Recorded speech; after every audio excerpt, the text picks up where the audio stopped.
My sister once asked me why old people shrink.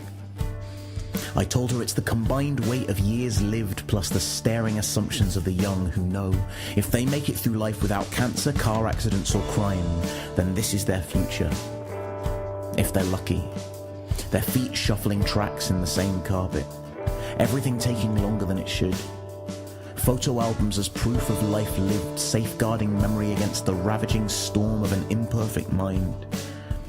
I told my sister I've been an addict, an actor, a writer, a lover, a rebel, a depressive, a salesman, a diplomat, a director, a husband, a poet, and that's just in the spare time I had by 32. It scrubbed the hair from my brow, so imagine 90. Imagine everything our grandmother has been. The sights she's seen, the weight of the memory of meeting our grandfather. That first date when her habit of eating fruit and throwing seeds over her shoulder so trees grew in her footsteps turned Grandad's car into a potential shrubbery. The weight of waving him off to war. Bringing our mother into the world. How she was so small. They were sure she would die. Until they lay her by the radiator overnight and come morning, she opened her eyes.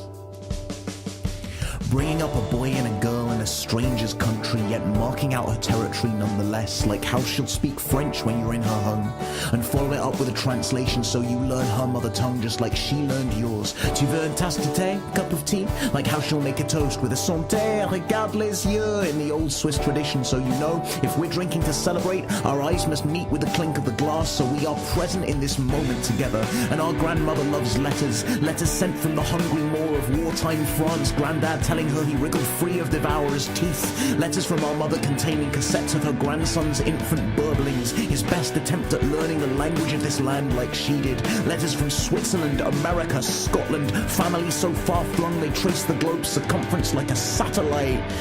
And these days her mailbox claps with the sound of falling phone bills and adverts for an internet that she does not use. So I write her. Nowhere near often enough. I write her. Arthritis has stopped her pen hand, so I'll never hear back in kind, but my mother tells me how the years lift and wrinkled skin smooth when envelope strikes welcome mat, and once again, she is weightless. She is young and strong and fearless. She is on the cusp of womanhood. She is freshly in love with a soldier. She is one of a multitude of eyes that met the war machine's grey gaze and shouted, "Not us, not today." She is a teacher, she is a newlywed, she is a mother. She has cast her hopes and prayers over her shoulder so that one day she can turn and see redwoods, oaks and sycamores, a forest for her footsteps, a wild wood for the way she came.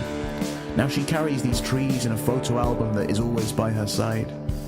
And she'll take pride in guiding you through her favourite clearings and copses, forcing you to realise she is so much more than the frail human framework you see before you. Sometimes I'll stop in the middle of a show and strike a pose. You'll see a flash from the crowd, hear the click of a camera shutter, and somewhere my grandmother will say, "See, look at what the smallest of my seeds grew up to be."